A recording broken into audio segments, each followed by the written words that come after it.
کشمیر میں 1 مہینے سے زیادہ ہو گیا، حالات کنٹرول سے باہر ہیں اور آج کشمیریوں نے پوری دنیا میں ایک عالمگیر سطح پہ احتجاج کا اعلان کر رکھا ہے۔ یورپ میں، امریکہ میں، آسٹریلیا میں، جرمن میں، فرانس میں اور برطانیہ میں بھی۔ برطانیہ میں سب سے بڑا جو ہے وہ احتجاج ہے اور آج لندن میں ہے، اور اس میں 10 ڈاؤننگ اسٹریٹ برطانوی وزیر اعظم کی رہائش گاہ کی طرف بھی جایا جائے گا، اور لندن میں پاکستان کا جو ہائی کمیشن ہے اس کے سامنے بھی احتجاج کیا جائے گا، اور ایک بڑی احتجاج کی کال دے رکھی ہے، اور وہاں پہ آج بہت زیادہ احتجاج ہوگا نہیں، اور کچھ لوگوں کو مدعو بھی کیا گیا ہے آج کے دن کے لیے۔ تو دیکھتے ہیں کہ آج کشمیری کس طریقے سے آج شرکت کرتے ہیں، کیونکہ شوکت نواز میر کی گرفتاری کے بعد معاملہ زیادہ بگڑا ہے۔ شوکت نواز میر کو گرفتار کیا گیا اور ان کی جیب سے کیا برآمد ہوا؟ ان کی جیب سے برآمد ہوا جی 1500 روپے، اور ان کو جو شوگر ہے، ڈائبٹیز ہے، وہ ڈائبٹیز کی میڈیسن برآمد ہوئی، اور اس کے علاوہ اور کچھ نہیں برآمد ہو سکا۔ اور انہوں نے کہا بھی کہ جناب بالکل تلاشی لیں، اور یہ ایک مڈل کلاس کے ایک عام کشمیری ہیں، عام شہری ہیں، اور صرف اپنے حقوق مانگ رہے ہیں، اور کشمیر کے عوام ان کی بات سنتے ہیں۔ ان کو شوکت نواز میر کو سیکورٹی فورسز نے مل کے ایک گرینڈ آپریشن کر کے گرفتار کیا، جبکہ ہماری سیکورٹی فورسز ایک زمانہ ایسا تھا کہ کلبھوشن یادیو جیسے انٹرنیشنل جاسوس بھارت کے جاسوسوں کو گرفتار کرتی تھی، اور لائن آف کنٹرول پہ اور ہماری سرحدوں کی محافظ تھی۔ لیکن اب انٹیلیجنس اداروں کو، ہماری فورسز کو، اپنے ہی شہریوں کو لگا دیا گیا اٹھانے کے لیے، اور اس کو بڑی کامیابی تصور کیا جا رہا ہے کہ ہم نے بہت بڑا تیر مارا ہے۔ تو یہ حالات جو ہیں، وہ سچویشن جو ہے وہ بہت زیادہ خراب ہے، ورسٹ سچویشن ہے۔ اور آج کے دن کے لیے جو آزاد کشمیر ایکشن کمیٹی جو ہے، سردار امان نے کیا پیغام دیا ہے، وہ ذرا پیغام بھی سن لیں۔ رحمان بھائی، میں سردار امان خان آپ سب سے مخاطب ہوں، راولا کوٹ عیدگاہ درے کے مقام سے، جہاں پچھلے تقریباً 1 ماہ ہونے کو ہیں، یہاں عوامی حقوق تحریک کا احتجاجی دھرنا جاری ہے، جو کہ بنیادی حقوق کے اصول کے لیے ہے۔ اس پیغام کے ذریعے میں پاکستان بھر کے عوام سے، بالخصوص وادی کوثار مری کے عوام سے، کوٹلی ستیا کے عوام سے، کوٹا کے عوام سے، اسی طرح روات کے، دینا کے، جیلم کے عوام سے، لاہور، اسلام آباد، راول پنڈی کے عوام سے، خیبر پختونخوا کے غیور عوام سے، اسی ساتھ بلوچستان کے مظلوم و محکوم مجبور عوام سے، سندھ کے، کراچی کے مظلوم عوام سے، پورے خطے کے مظلوم و محکوم عوام سے میں اپیل کرنا چاہتا ہوں کہ جس طرح آپ سب کو پتہ ہے کہ ہم جس جبر میں ہم سارے لوگ رہتے ہیں، جہاں نہ آئین کی بالادستی ہے، نہ قانون کی بالادستی ہے، جہاں قانون جو ہے وہ وڈیرا ہے، جہاں قانون بندوق ہے، جہاں قانون عدالت ہے، اور وہاں غریب کی کوئی سنوائی نہیں ہے، نہ ووٹ کا حق ہے، نہ ہی سیاسی کلچر ہے، نہ ہی سیاسی جماعتوں کا کوئی عوام کے اوپر کوئی کسی قسم کی کوئی ریلیف ہے۔ اس سارے دورانیے میں عوام صرف ایک کام کے لیے ہیں، وہ جبر کے ذریعے، بندوق کے ذریعے، عدالتوں کے ذریعے، سرداروں کے ذریعے، وڈیروں کے ذریعے، جاگیرداروں کے ذریعے جو ہے عوام صرف ٹیکس دینے کے لیے ہیں، اور حکمرانوں کی من پسند ٹیکس ادائیگی پر مجبور ہیں، کہ جتنا حکمرانوں کو، بے شک لوگوں کے پاس کھانے کے لیے کچھ نہ ہو، لیکن حکمرانوں نے ٹیکس لینے ہیں عوام سے، اور عوام کی کوئی سنوائی نہیں ہے۔ پاکستان کے اندر یہ 2% طبقہ ہے، جو 2% طبقہ ہم سب پر حاکم ہے، اور عوام کے بنیادی حقوق کو غصب کر کے ان کا استحصال کرتا ہے۔ 5 جولائی کو کشمیر کے عوام نے احتجاج کی کال دے رکھی ہے۔ میری عوام سے اپیل ہے، مظلوموں سے، مجبوروں سے، محکوموں سے،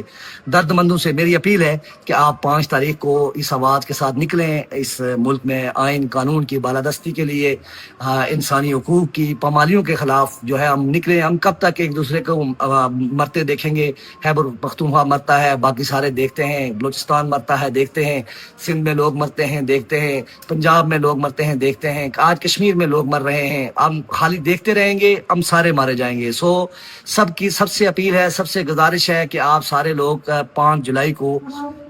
یہاں اس آواز سے درے کی ہے جناب، گراؤنڈ صورتحال راولا کوٹ کی اس آواز، یہ سچویشن آپ نے سن لی ہے، اور یہ اپیل ہے، اور یہ عام لوگ ہیں۔ اصل مسئلہ یہ ہے کہ عام لوگ ہیں، یہ سرمایہ دار نہیں ہیں، ان کے پاس لینڈ کروزر نہیں ہیں، یہ اقتدار کے ایوانوں کے مستقل باسی نہیں ہیں۔ تو حقیقت یہی ہے کہ بلوچستان ہو، خیبر پختونخوا ہو، پنجاب ہو، گلگت بلتستان ہو، سندھ ہو، ہر طرح ہر جگہ پہ جو عوام ہیں، مظلوم عوام، محکوم عوام، ان کی شہری آزادیوں کو، ان کے حقوق کو دبایا جا رہا ہے، اور معاملہ آ گیا ہے کشمیر تک، اور کشمیر پاکستان کی شہ رگ ہے۔ اسی لیے میں نے پہلی خبر جو ہے وہ کشمیر کی رکھی۔ اس کی ریزن یہ ہے کہ الیکٹرانک میڈیا، ہمارا قومی ذرائع ابلاغ، ہمارے اخبارات، سب انہوں نے بلیک آؤٹ کیا ہوا ہے، کیونکہ حکم حاکم ہے کہ آپ نے ان کو نہیں دکھانا، آپ نے کشمیر کا احتجاج کور نہیں کرنا، آپ نے کشمیر کے عوام کی بات نہیں کرنی، کشمیر کے عوام کو آپ نے نہیں دکھانا۔ اور اس لیے ہم چاہتے ہیں کہ اللہ تعالیٰ نے اگر ہمیں موقع دیا ہے بولنے کا، اور ہمت دی ہے، طاقت دی ہے، استطاعت دی ہے، تو پھر یہ بات کرنی چاہیے۔ تو یہ دیکھیے، سنائیے جی۔ فیصل تم دیکھنا، چورے تم دیکھنا، کشمیر میں تم دیکھنا،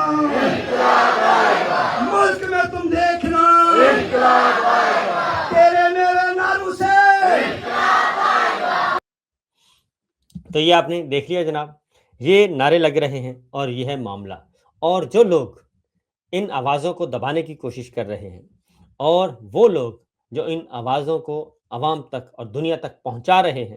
اور وہ جو تنقید کرتے ہیں، میرا خیال ہے کہ ان کو اپنے گریبانوں میں جھانکنا چاہیے کہ حالات کس حد تک بدل چکے ہیں۔ تو آج 5 جولائی ہے، اور 5 جولائی کو آج بڑے احتجاج کا اعلان کر رکھا ہے۔ اب آگے بڑھتے ہیں، کیونکہ ہمارے حکمران جو ہیں، یہ سب کچھ کس کے دور میں ہو رہا ہے؟ عسکری حکمران تو ہمارے ہیں، اور عسکری حکمرانوں نے جو مسلط کی جس پارٹی کو، جس خاندان کو، اس خاندان کے جو چشم و چراغ ہیں، اور وہ کیا کیا گل کھلا رہے ہیں، اس پہ ذرا بھی ہم بات کر لیتے ہیں۔ مریم صاحبہ کی ایک ہیں جی سینئر وزیر ہیں مریم اورنگزیب صاحبہ، میں ذرا ان کی والدہ ہیں نجمہ حمید صاحبہ، ان کی ذرا گفتگو سنیے کہ ایک جہاز خریدا، جہاز خریدنے پہ سوال کیا گیا، تو مریم اورنگزیب صاحبہ نے کہا جی ہاں بالکل ہم نے خریدا ہے جہاز، اور جو کرنا ہے کر لیں۔ تو ان کی والدہ کیا کہتی ہیں وہ بھی ذرا سن لیں۔ مریم اورنگزیب نے بالکل صحیح کہا ہے کہ اگر ہم نے جہاز خریدا ہے، وہ جہاز کوئی عیاشی اور لگژری کے لیے تو نہیں ہے۔ آپ نے دیکھا پچھلے سال بھی پنجاب میں جب سیلاب آیا، جب کہیں بھی کوئی آفت آتی ہے، وہ جہاز ہی کام آیا نا۔ سی ایم اس جہاز پہ راجن پور گئیں، میاں والی گئیں، ملتان گئیں۔ تو یہ ڈیجیٹل پاکستان سے انہوں نے بات کی، اور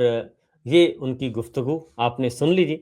کہ کہتے ہیں ٹھیک ہے جی، اور وہ جہاز جو ہے وہ سیلاب کے لیے استعمال ہو رہا ہے۔ تو میرا خیال ہے کہ وہ جہاز سوئٹزرلینڈ گیا ہے، وہ جہاز امریکہ گیا ہے، وہ جہاز برطانیہ گیا ہے، وہ جہاز اور بہت سارے دورے کر چکا ہے، اور وہ جہاز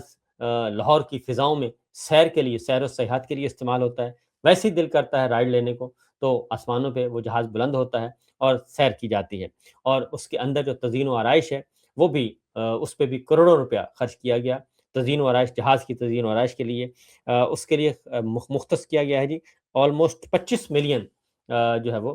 مختص کیا گیا تھا، 25 یا 50 ملین، اس وقت میرے سامنے نمبر نہیں ہے۔ تو یہ ہے سچویشن، یہ ہے صورتحال۔ اب ذرا آگے بڑھتے ہیں۔ ان حالات میں اسحاق ڈار صاحب اہم وکٹ ہے، سمدی میاں ہیں، اور ان کے بیٹے جو ہیں علی ڈار، وہ مریم صاحبہ کے ساتھ کابینہ میں شامل ہیں۔ مریم صاحبہ خود، یہ پوری کی پوری فیملی کا آپریشن جو ہے اس وقت کافی پریشان کن ہے۔ میں آپ کو بتاؤں گا اس وقت نہیں، لیکن آئندہ کسی ولاگ میں، کہ یہ سلسلہ کہاں سے شروع ہوا، اور کیا ایسی فرمائشیں کی جا رہی تھیں کہ جس کے بعد یہ برتن جو ہے وہ کھڑکنا شروع ہو گئے، اور اب برتن ایسے کھڑکے کہ کافی پریشانی دکھائی دے رہی ہے۔ اب آگے بڑھتے ہیں جی۔ اس کے ساتھ ساتھ عمران خان صاحب کا معاملہ ہے۔ عمران خان صاحب کی طرف سے جو اطلاعات موصول ہو رہی ہیں، آج علی محمد خان صاحب نے ایک انکشاف کیا ہے، اور علی محمد خان صاحب نے کہتے ہیں، انہوں نے کہا کہ میری ملاقات ہوئی تھی عمران خان صاحب کے ساتھ جیل میں، اور جیل میں مجھے کہا عمران خان صاحب نے کہ میں نکل کر اپنی ٹیم خود نئے سرے سے بناؤں گا۔ اور تو علی محمد خان کہتے ہیں کہ میں نے مسکرا کر کہا کہ پچھلی ٹیم کس نے بنا کر دی تھی؟ تو انہوں نے کہا کہ مسکرائے اور بولے میں کیا کرتا، کچھ ایسے ساتھی تھے جو عرصہ سے ساتھی چلے آ رہے تھے، میں ان کو خود سے کیسے الگ کرتا۔ لیکن انہوں نے کہا کہ 9 مئی کے بعد بہت سارے لوگ چھوڑ کر چلے گئے، اور انہوں نے کہا کہ بہت سارے لوگ چھوڑ کر چلے گئے، اب میں باہر آؤں گا تو بناؤں گا جی پارٹی۔ مسئلہ یہ ہے، تو یہ حقیقت ہے کہ وہ سب لوگ سوائے ایک دو کے بہت سارے ایسے لوگ ان کو چھوڑ کر گئے جو 2018 کے الیکشن کے وقت، الیکشن سے پہلے جو ہیں وہ آ گئے تھے، ان کے ساتھ فصلی بٹیرے اس میں شامل ہوئے تھے، اور کچھ پرانے لوگ جو تھے وہ بھی فصلی بٹیرے ہی ثابت ہوئے، لیکن بہت سارے لوگوں کو عمران خان صاحب نے بہت عزت دی اور ان کو رسپیکٹ دی، ان کی قربانیوں کو یاد رکھا، لیکن بہت کم لوگ ہیں جو کہ ان کے ساتھ وابستہ رہے۔ ان میں سے ڈاکٹر عارف علوی صاحب ایک ہیں جو کہ ان کے ساتھ کھڑے رہے، اور باقی کیونکہ ان کو بھی موقع ملا تھا، ان پہ پریشر بھی بہت تھا، دباؤ بھی بہت تھا۔ باقی جتنے بھی اس وقت جو چہرے نظر آ رہے ہیں اور عمران خان صاحب کے ساتھ کھڑے ہیں، اور ان میں علی محمد خان ہیں اور باقی سارے اسد کیسر صاحب ہیں، یہ سب کے ساتھ جو کھڑے ہیں اور جو بھگت رہے ہیں ہر اعتبار سے، کچھ جیلوں میں ہیں، کچھ مقدمات بھگت رہے ہیں، کچھ تاریخیں بھگت رہے ہیں، تو یہ ان کا پارٹی کا وہ کہتے ہیں جی اثاثہ ہیں۔ تو مزید آ کے انہوں نے مزید چھانٹی کرنی ہے، یہ بات ذہن میں رکھیے گا کہ عمران خان جو ہے وہ لا علم نہیں ہے اپنے سارے معاملات سے۔ اب جی اسد کیسر صاحب، اس کے ساتھ ساتھ جو ایک پریشر آ رہا ہے خاص طور پہ عمران خان صاحب کے لیے، کیونکہ بظاہر لگتا ہے کہ ہر چیز کنٹرول میں، فل کنٹرول میں ہے، تو ہر چیز فل کنٹرول میں نہیں ہے، اور آنے والے دنوں میں ایک تو یہ ہے کہ پاکستان کے اندر پریشر اتنا ہے کہ پاکستان کی اکانومی جو ہے وہ بالکل بند گلی میں ہے، اور اگر پیسہ نہیں ہوگا تو پھر آپ کو معلوم ہے کہ پیسہ نہیں ہوگا تو پھر سب کے لیے پیسہ نہیں ہوگا، اور کب تک یہ سب کچھ کیا جاتا رہے گا۔ اور اگلی بات یہ ہے کہ سب سے بڑا مسئلہ جو ہے، اور یہ آنے والے دنوں میں آپ دیکھیں گے، زیادہ دور نہیں ہے، ہفتوں کی بات ہے، ہفتوں کے اندر اندر آپ کو کافی کچھ محسوس ہوگا، کیونکہ اس وقت جو ہے بہت سارے ایسے انڈے جو ہیں وہ لانچ کر دیے گئے ہیں جو کہ آپ کو نظر آئیں گے اور پروپیگنڈا کریں گے، بہت زیادہ پروپیگنڈا کریں گے۔ مزے کی بات ایک اور بات سنیے جی، ہاں مسئلہ یہ ہے کہ خاص طور پہ ہماری اسٹیبلشمنٹ کو مسئلہ یہ ہے کہ ان کو وہ چاہتے تو یہ ہیں کہ ان کا بیانیہ جو ہے، خاص طور پہ نون لیگ کے ساتھ جو پھڈا ہے، وہ بڑے بڑے بڑے پیمانے پر اس کو پبلسائز کیا جائے، لیکن وہ ہو نہیں رہا۔ اس کی ریزن ہے کہ ہمارے دوست ہیں دانشور اینکر پرسنز، ان کے مالی مفادات اب جو ہیں وہ نون لیگ کے ساتھ اور اس موجودہ جعلی نظام کے ساتھ جڑ گئے ہیں، اور وہ جو کہ 5-5 لاکھ یا 4-4 لاکھ روپے جن کی ورتھ تھی، وہ اس وقت 50-50 لاکھ روپے پہ ان کو رکھا ہوا ہے۔ 50 لاکھ، 55 لاکھ، 45 لاکھ اور 60 لاکھ، اس حد تک ان کو برائب کیا جا رہا ہے ماہانہ کی بنیاد پہ۔ تو جب یہ سب کچھ ہوگا تو یقیناً معاملات جو ہیں وہ بن نہیں پائیں گے، اور کب تک آخر اتنے زیادہ پیسے خرچ کر کے آپ اپنا بیانیہ بنوائیں گے۔ تو بہرحال معاملہ بڑا کلیئر ہے جی۔ تو اب ایک اور بات تھی، اگلی بات کراچی سے آواز آئی ہے، اور وہ ہے ایم کیو ایم کی طرف سے، ان کے پاس ہیں 22 سیٹیں اور دی ہیں ملٹری اسٹیبلشمنٹ نے، اور ڈاکٹر فاروق ستار نے پریس کانفرنس کی ہے، اور ان کا کہنا ہے کہ جناب ہم بہت جلد جو ہے 22 سیٹوں کے ساتھ اپوزیشن میں بیٹھیں گے، اپوزیشن کے بینچوں پہ بیٹھیں گے، کیونکہ ہمارے ساتھ جو وعدے تھے وہ پورے نہیں کیے گئے، نمبر 1۔ نمبر 2، جو مین ان کا ڈیمانڈ ہے وہ ہے گورنر سندھ کو واپس تبدیل کیا جائے، اور گورنر سندھ کی سیٹ واپس ایم کیو ایم کو دی جائے، کیونکہ وہاں پہ مسلم لیگ نواز نہال ہاشمی، نواز شریف صاحب کے قریبی، ان کو گورنر سندھ بنایا ہے، اور کامران ٹیسوری کو ہٹایا تھا، اور وہ اب واپس مانگ رہے ہیں، اور وہ کہتے ہیں کہ ہمیں گورنر ہاؤس واپس دیں ورنہ ہم اپوزیشن بینچوں پہ بیٹھیں گے۔ تو یہ سچویشن کم و بیش وہی ہے جو کہ رجیم چینج آپریشن سے پہلے کی تھی۔ عمران خان صاحب کو بھی ایم کیو ایم چھوڑ گئی تھی، اور پھر اس کے بعد بی این پی مینگل چھوڑ گئی، پھر کاف لیگ چھوڑ گئی، اور اس طریقے سے بہت سارے لوگ جو ہیں وہ چھوڑ گئے تھے، اور پھر اندر سے لوٹے بھی کچھ ڈیولپ ہو گئے تھے۔ تو وہی سچویشن اس وقت آپ دیکھ رہے ہیں، دیکھیں گے کہ موجودہ رجیم کو بھی ہوگی، اور اس کے لیے سائفر نہیں آیا بلکہ اندر سے ہی پریشر بہت ہے، اور سسٹم ہیٹ اپ ہو رہا ہے۔ تو باقی خبریں انشاءاللہ جی اگلے ولاگ میں، لیکن اس سے پہلے ایک اور خبر بہت ہی ضروری، اور وہ ہمارے دوست، ہمارے کولیگ، خاص طور پہ میرا ان سے بہت اچھا تعلق، شہید ارشد شریف، ان کو اس رجیم چینج آپریشن کے وہ پہلے شہید تھے، اور ان کو قتل کیا گیا کینیا جا کر۔ قتل کرنے والے، قتل کروانے والے اور ان کو مارنے والے، ان کو مروانے والے، وہ ابھی تک ان کا محاسبہ نہیں ہو سکا کسی بھی کورٹ آف لا میں، اور نہ ہی پاکستان میں اور نہ ہی کینیا میں۔ اور کینیا کی ہائی کورٹ نے ایک بہت اچھا فیصلہ دیا تھا، اور انہوں نے ان کی اہلیہ گئی تھیں جویریہ ارشد، وہ گئی تھیں اور انہوں نے جا کے کیا تھا معاملہ، اور کینین ہائی کورٹ نے یہ بات تو ثابت کر دی کہ شہید ارشد شریف کو ٹارگٹ کر کے مارا گیا، یہ مس آئیڈینٹی کا کیس نہیں تھا، یعنی کہ یہ غلط شناخت کا کیس نہیں تھا، ان کو ٹارگٹ کر کے مارا گیا، اور اس پہ تشدد بھی ظاہر ہے، وہ بھی کیا گیا، وہ سب کچھ، وہ ساری چیزیں اسٹیبلش ہو گئیں، اور جو سرکاری سٹوری تھی کینین پولیس کی اور ہمارے پاکستانی حکام کی، اس ساری سٹوری کو انہوں نے فضول قرار دیا تھا کینین ہائی کورٹ نے۔ تو اس کے بعد مزید انصاف کے لیے کینین سپریم کورٹ سے رجوع کیا گیا، تو سپریم کورٹ نے یہ تو مان لیا کہ شہید ارشد شریف کا قتل ہوا، لیکن اگلا جو ہے وہ کسی کے خلاف کارروائی کے لیے انہوں نے کہا کہ جی ہم حکم نہیں دیں گے، اور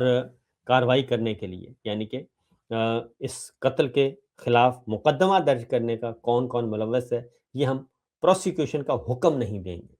اب وہ تفصیلی فیصلہ آئے گا تو پتہ چلے گا کہ اس میں ٹیکنیکل گراؤنڈز پہ انہوں نے کہا ہے یا پھر انہوں نے اس کو میرٹ پہ ڈسکس کیا ہے، کیونکہ ٹیکنیکل گراؤنڈز پہ یہ ہو سکتا ہے کہ سپریم کورٹ اگر آرڈر دے دے پروسیکیوشن کا، تو پھر ان کی اپیل جو ہے وہ واپس سپریم کورٹ ہی پہنچے گی۔